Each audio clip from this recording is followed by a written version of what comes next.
Hi, I'm Chris Roberts. Ever since I saw Star Wars as a wide-eyed 8-year-old, I dreamt of being a hotshot pilot saving the galaxy or a lovable rogue making my way across the cosmos.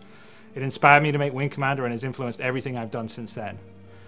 10 years ago, after 20 years of making games, I was burned out, so I took a break, but I never stopped playing games nor loving them. And now, I'm ready to come back, and I'd like to show you something I've been working on. But I don't want to build any old game. I want to build a universe.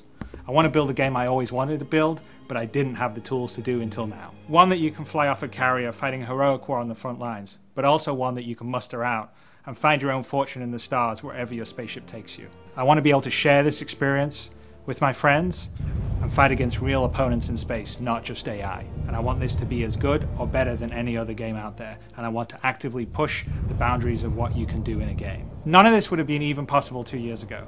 But with Moore's Law driving PC performance and cost and the gaming community embracing talented developers via crowdfunding, I believe it is possible today. I've never been accused of having a small vision. And so I thought it was best if I share my ambition with you visually. I'm pretty excited by how it's joined out. So why don't you come join me for a sneak peek?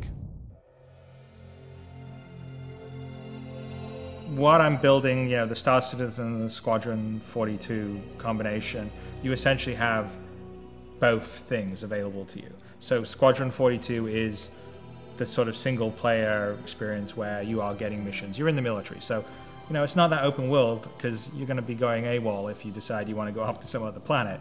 So the idea of it is you serve a campaign, you fly missions, it's branching just like Wing Commander was, and you have exactly that Wing Commander experience with the added bonus of some multiplayer and your friends be able to sort of co-op play with you as wingmen when you fly your missions. But when you finish your tour of duty, you muster out and you're in the wide universe, and then it's open world. You can go where you want, do what you want, choose who you want to be. And the other thing that's nice about this is you don't have to do Squadron 42. You can get into the Star Unit. You can basically decide you're never going to go fight in the military. You can decide that I'm just going to be a merchant or I'm just going to be a pirate. I think what we're talking about here has everything that made Wing Commander great and has everything that made Privateer and Freelancer great. It basically has both things, and the single player sort of military campaign side sits inside this whole universe in a holistic fashion. The idea is that it should be dynamic. So I've talked about the universe being a living entity and something that's always changing, and it's going to change based on the player's actions. So things that players do will have an effect on the universe, and they'll also be able to become part of the universe. So a good example is, say, a player that's an explorer and they explore around enough time and they find a space anomaly and then they manage to navigate a jump. That jump point and the system that they've jumped into will get named after that player. So like that player becomes part of the history and lore of the universe. And on top of that, we're going to be dynamically adding content to these universe. I'm not interested in having yearly updates. We'll have a team of people that are adding content on a weekly, every 2 weeks basis. So you're starting this system and you start in the game and it's got 50 star systems, for instance, and 2 weeks in, a jump point's discovered for another system and someone navigates it and bam, we've got a 51st star system and so on. So one thing I think you'll all be very excited about is the level of fidelity in space, the graphical detail and the immersion, because it's to a level that I've never been able to achieve before. I'm trying to build a world that it's so detailed and has such great texture that you forget that it's a game, which is always my goal when I'm building games. I'll just climb into the cockpit of the fighter, and as you can see, as we're sort of climbing in, there's a huge amount of detail in the cockpit, because one of the biggest keys for me in the next game I'm building is I really want to have that immersion to be complete. And we're going to do a lot of things that will really push that. Everything inside the cockpit operates and moves and works. If I look around the cockpit, you can see the displays, my hands on the throttle, my hands on the joystick. The whole idea is we're immersed fully in a cockpit that's fully rendered in 3D. So if you issue a command, you hit a button, you'll actually see your character do it in the cockpit. It's all for the immersion. Well, I think immersion is really important for me because I think that you have to really visualize and create a very believable world. I mean, so that's one of the reasons why I always sort of really push the visual fidelity, is because I think that helps with the immersiveness. And the more immersive, the more connected you are to the experience. The more connected you are to the experience, I think the more fun the game itself will be. So an example of that is if we're looking around at our character, we can see that the character himself is about 100,000 faces, which is about 10 times the detail of most current day AAA games. There are about 10,000 faces or so, and so that just allows you to have a little extra detail.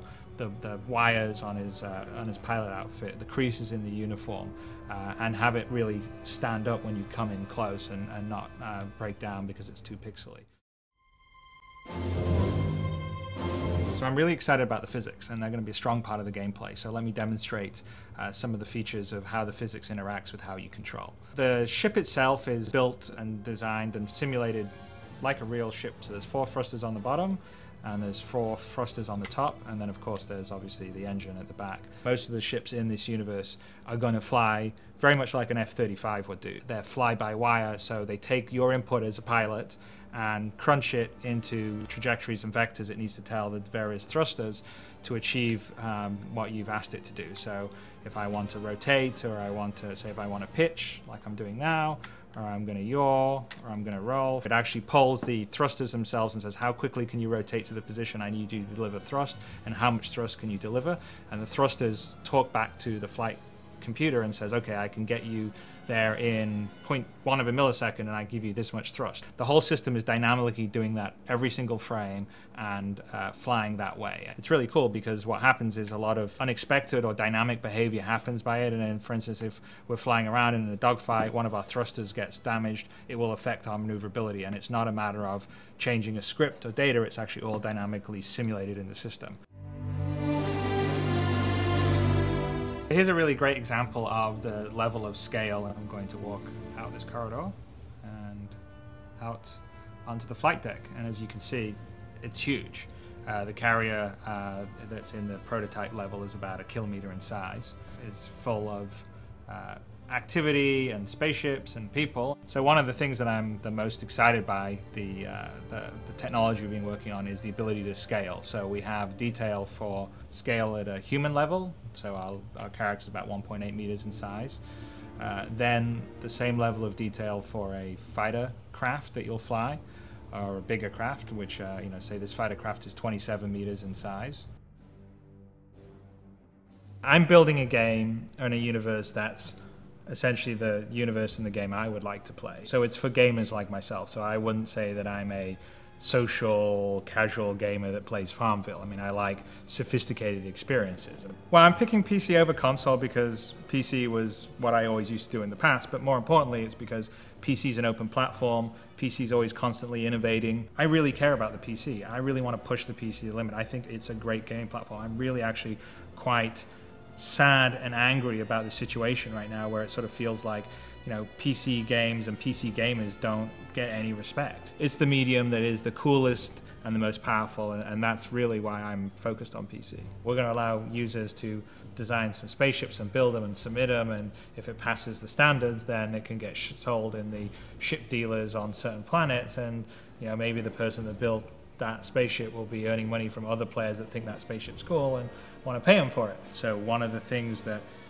I like about crowdfunding is cutting out the politics and the noise of the big publisher, and you're dealing directly with the people that want to experience the game that you're making. So one of my main goals whenever I make a game is to really immerse you in the world and universe. And I think you've seen that on what we've been even trying on the website today, and this visual prototype is a demonstration of the direction that I want to take and will be taking. With today's technology, I can do that to a level that I never could have done when I was making Wing Commander all those years ago, or even Freelancer 10 years ago. And it's actually really exciting. I feel like I can do something that has the fidelity of a film, but real time, and I'm in it, and that is my dream. My name is Chris Roberts, and I would like to build a universe with you.